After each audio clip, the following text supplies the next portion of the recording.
성경 묵도하겠습니다. 로마서 8장입니다. 5절부터 14절까지입니다. 우리 한 절씩 교독하겠습니다. 저 먼저 5절의 말씀 교독합니다. 육신을 따르는 자는 육신의 일을, 영을 따르는 자는 영의 일을 생각하나니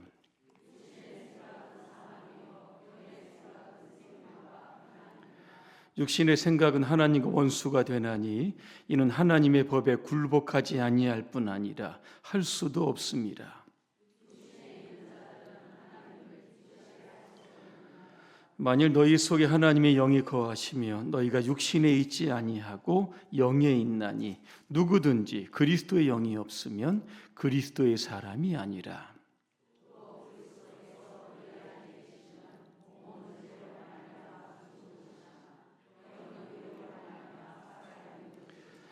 예수를 죽은 자 가운데서 살리신 이의 영이 너희 안에 거하시면 그리스도 예수를 죽은 자 가운데 살리신 이가 너희 안에 거하시는 그의 영으로 말미암아 너희 죽을 몸도 살리시리라.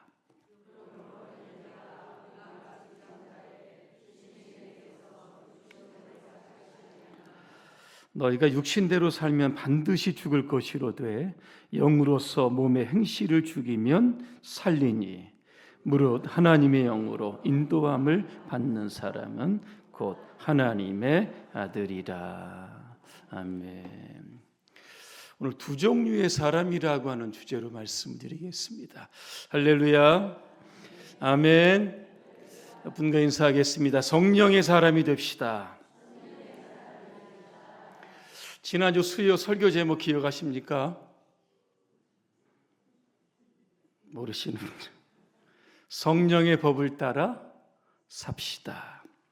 바울은 두 가지의 법이 있다고 했습니다. 하나는 율법입니다. 또 하나는 생명의 성령의 법이 있다 그랬습니다. 율법은 죄와 사망의 법이다 그랬습니다. 우리가 율법대로 살지 않으면 율법은 저와 여러분들을 가리켜서 너 죄인이다 그렇게 정죄해야 합니다. 죄의 삭은 사망이다. 너는 죄 짓고 죽을 수밖에 없다. 끊임없이 우리를 이렇게 여러분 정죄하는 겁니다. 그래서 율법에 매여 살면 어차피 우리는 완전하지 못하기 때문에 율법을 지킬 수 없습니다. 그럼에도 불구하고 율법을 붙들고 살게 되면 굉장히 신앙생활이 힘들어지고 어렵게 되는 이유가 바로 여기에 있습니다. 또 하나 성령의 법이 있다고 했습니다. 성령의 법은 생명의 법이다. 생명은 살리는 겁니다. 우리가 죄로 인해 낙심될 때 성령님께서 우리 가운데 오시는 겁니다. 너 하나님의 자녀다. 죄 얼마든지 이길 수 있다. 믿음을 주고 용기를 주는 겁니다. 그래서 우리는 율법에 따라 사는 것이 아니라 성령의 법에 따라서 살아야 된다. 이렇게 지난주에 말씀을 드렸습니다. 에스겔 37장에 보면 여러분 잘 아시는 에스겔 골짜기에서 에스겔이 본 환상의 내용이 나오고 있습니다. 하나님의 손에 이끌려서 한 골짜기에 갔는데 뼈들이 수두룩합니다. 뼈가 보니까 이렇게 말라 비틀어졌다 그랬습니다. 그런데 그 안에 생기가 들어가게 됩니다. 그랬더니 살아서 움직여서 하나님의 군대가 되었다라고 하는 겁니다. 죽은 뼈를 일으키는 것, 하나님의 생기, 이게 바로 성령이다 그렇게 말씀하고 있는 겁니다. 오늘 보니까 두 종류의 사람이 나옵니다. 육신을 따르는 사람이 나오고 성령을 따르는 사람이 나옵니다. 그러면 육신을 따르는 사람의 특징이 있습니다. 어떤 일을 합니까? 육신의 일을 하는 겁니다.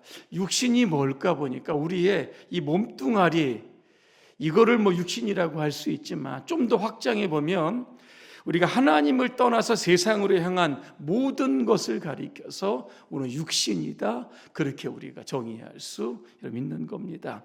그러면 우리의 몸으로 육신의 일을 행한다, 육신의 일을 생각한다, 이게 뭘까? 구체적으로 보니까 갈라디아서 5장 19절부터 21절에 보니까 여러 가지가 나옵니다.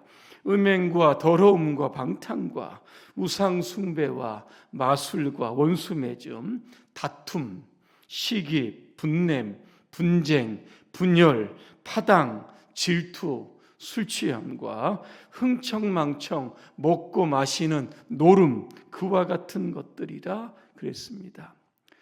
육신을 따라서 육신의 일을 생각하고 육신의 일에 우리가 살아가게 되면 그 결과는 어떻게 될 것인가? 오늘 성경에 보니까 사망이다 그랬습니다. 이게 바로 8장 6절입니다. 육신의 생각은 사망이다 그랬습니다. 구약 시대 여러분, 이 노아 시대를 한번 여러분 기억해 보시기를 바랍니다. 그 시대는 어떤 시대였을까 이렇게 보니까 창세기 6장 11절과 13절에 보니까 제가 한번 읽어드립니다. 주목할 단어가 뭐냐면 썩었다라고 하는 단어가 굉장히 많이 나옵니다. 하나님이 보시니 세상은 썩었고 세상은 무법천지가 되었다 이렇게 말씀합니다. 하나님이 땅을 보시니 썩어 있었다.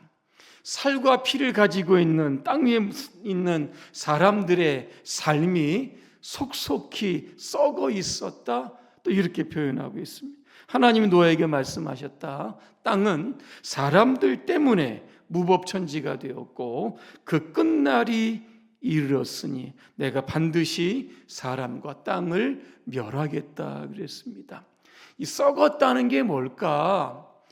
누가복음 17장 27절에 보니까 노아 시대의 그 풍경이 보여집니다. 노아가 방주에 들어가는 날까지 사람들이 먹고 마시고 장가가고 시집가고 하였는데 마침내 홍수가 나서 그들을 모두 멸망시켰다 그랬습니다. 하나님을 떠나서 온통 세상으로 가 있는 노아 시대의 사람들을 향한 하나님의 심판입니다. 소돔과 고모라도 마찬가지도 동성애로 인해서 유황불로 인해 도시 자체가 사라지게 되었다는 겁니다. 두 번째, 육신의 생각은 하나님과 원수가 된다. 오늘 7절에 나와 있습니다. 육신의 일을 하는 사람은 하나님과 대적할 수밖에 없습니다. 하나님이 기뻐하시지 않는 일을 하기 때문에 그렇습니다. 세상을 기쁘게 하고 자신을 기쁘게 하고 사탄을 기쁘게 하기 때문에 늘 하나님과 원수로 살아갈 수밖에 없는 겁니다. 성령을 따르는 사람들이 있습니다. 성령을 따르는 사람들은 어떻게 하면 이 땅에서 하나님의 뜻을 온전히 이룰까 늘 고민하며 기도하며 살아가는 사람들입니다. 물론 육체를 입고 살아가고 있지만 우리 안에 세상에 대한 욕심보다 하나님에 대한 거룩한 욕심으로 늘 가득 차 있는 사람들, 이러한 사람들이 바로 성령의 여러분 사람들입니다. 성령의 사람들은 어떤 결과가 있을까? 첫째로 생명과 평안을 주신다. 이게 바로 8장 6절의 말씀입니다. 여러분, 우리 가정에서 우리가 평안하려고 하면 다툼이나 충돌이 없어야 되는 겁니다. 마찬가지로 우리의 신앙생활이 평안하기 위해서는 성령과 충돌하지 말아야 되는 겁니다. 성령과 충돌하지 말아라. 어떤 뜻일까 봤더니 성령을 근심하게 하지 말아라. 이렇게 에베소 4장 30절에 말씀하고 있습니다. 이 근심하게 하지 말라라는 것을 제가 한번 세 번역에 찾아봤더니 성령을 슬프시게 하지 말라, 이런 뜻으로 또 번역되어 있는 겁니다. 성령과 근심하게 하고 또 성령을 슬프게 하는 사람들, 그 마음에 그 신앙생활이 평안할 수가 없다는 겁니다. 자, 성령을 따르면 성령의 열매가 맺게 됩니다. 성령의 열매가 여러분 몇 개입니까? 갈라디아서 5장 22절과 23절에 보니까 9개가 나옵니다. 첫 번째는 뭡니까? 사랑의 열매입니다. 이 사랑은 아가페 사랑입니다. 조건 없는 무조건적인 여러분 사랑입니다. 그 사랑을 저와 여러분들은 이미 받은 사람들입니다. 그래서 우리가 받았기에 이기적인 사랑이 아니라 계산적인 사랑이 아니라 무조건 내어주는 그런 희생적인 사랑으로 살아가야 됩니다. 두 번째 열매가 뭡니까? 희락입니다. 희락은 기뻐한다는 겁니다. 매사에 감사하고 주어진 상황에 만족하며 살아가는 것, 이게 바로 여러분 희락입니다. 세 번째는 뭡니까? 화평입니다. 내가 100% 옳습니다. 하지만 상대에 맞춰주는 마음, 이게 바로 여러분 화평인 겁니다. 그 상대방의 마음에 좀 여유를 좀 줄 수 있어야 되는 거고, 불편을 주지 않는 마음, 이게 바로 화평입니다. 네 번째는 뭡니까? 오래 참음인 겁니다. 모든 일에 성급하지 않는 겁니다. 그리고 언행에 조급하지 않는 겁니다.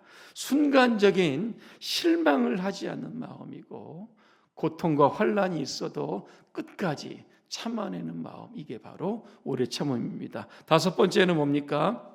자비입니다. 자비 보니까 상대방을 겉으로 판단하지 않는 마음, 이게 바로 자비의 마음이다 그랬습니다. 여섯 번째는 뭡니까? 양선입니다. 양선은 능동적인 친절을 뜻하는 겁니다. 저 사람이 나에게 와서 먼저 친절을 베풀어 주기 전에 내가 먼저 가서 친절을 베푸는 것, 이게 바로 양선입니다. 일곱 번째는 뭡니까? 충성입니다. 충성은 신실한 겁니다. 변하지 않은 겁니다. 그 다음 여덟 번째는 뭡니까? 온유한 겁니다. 여러분, 온유가 뭘까? 온유한 사람은 거친 말을 하지 않습니다. 어떤 분은 온유한 마음을 솜털과 같은 마음이다, 또 이렇게 표현합니다. 모든 것을 수용할 수 있는 마음이다. 아홉 번째가 뭡니까? 절제입니다. 사람과 동물의 차이점이 뭘까? 바로 여러분 절제입니다. 우리가 절제하지 못하면 그냥 본능적으로 짐승처럼 살아가는 겁니다. 여러분 자동차 운전하시지요? 자동차는 세 가지 중요한 요소가 있습니다. 제동장치가 있고 조향장치가 있고 동력장치가 있습니다. 세 가지 중에 가장 중요한 게 뭡니까? 제동입니다. 그죠? 아무리 잘 나가면 뭐하고, 아무리 회전을 잘하면 뭐하고, 아무리 여러분 동력을 주면 뭐합니까? 설 때 서지 못하면 브레이크 파열로 인하면 결국 사망에 이를 수도 있는 겁니다. 이게 바로 절제다. 인생의 브레이크와 같은 역할을 하는 것이 바로 이 절제다, 그렇게 말씀하고 있는 겁니다. 그래서 우리가 성령의 사람이 되면 우리에게 이런 성령의 열매가 맺어지게 된다라고 하는 겁니다. 이제는 우리가 성령의 사람입니다. 그리스도 예수가 우리 안에 내주하게 됩니다. 그러면 우리에게 주시는 여러분 특권이 있는데, 그게 뭔지 아십니까? 부활에 참여하게 된다. 이게 바로 11절 말씀입니다. 하나님이 죽은 지 사흘 만에 예수를 다시 살리셨습니다. 그리고 부활하신 겁니다. 예수를 믿는 저와 여러분들도, 그죠? 그의 성령으로 말미암아, 그죠? 예수님 그 다음으로 우리가 부활에 참여할 수 있는 그런 특권을 누리게 된다라고 하는 겁니다. 또 하나, 성령의 사람은 몸의 행실을 영으로 죽이며 살아야 된다, 그렇게 말씀하고 있습니다. 죽인다는 이런 표현을 보니까 현재형입니다. 날마다 자신을 십자가에 못 박는 이런 죽이는 끊임없는 이러한 것들이 우리 안에 있어야 됩니다. 바울이 뭐라고 그럽니까? 나는 날마다 죽는다. 우리의 정욕과 탐심을 십자가에 나는 매일같이 못 박는다. 그렇게 말씀하고 있는 겁니다. 그렇게 되면 성령의 사람은 결국 오늘 14절의 말씀처럼 하나님의 아들이 된다, 그렇게 말씀하고 있는 겁니다. 결론입니다. 여러분은 육신의 사람입니까? 성령의 사람입니까? 한번 이 시간 자신을 한번 돌아보시기를 바랍니다.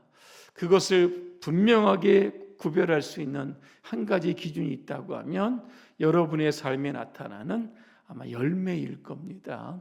그 열매로 우리가 육신의 사람인지 성령의 사람인지를 구분할 수 있게 되는 겁니다. 이 한 주간도 여러분 살아가는 동안 여러분 가운데 성령의 9가지 열매들을 분명하게 여러분 보여주셔서 나는 성령의 사람으로 성령의 일을 하고 성령의 생각대로 오늘 살아가는 이 한 주간 되시기를 주님의 이름으로 축복합니다. 기도하겠습니다. 은혜로우신 하나님, 우리는 연약합니다.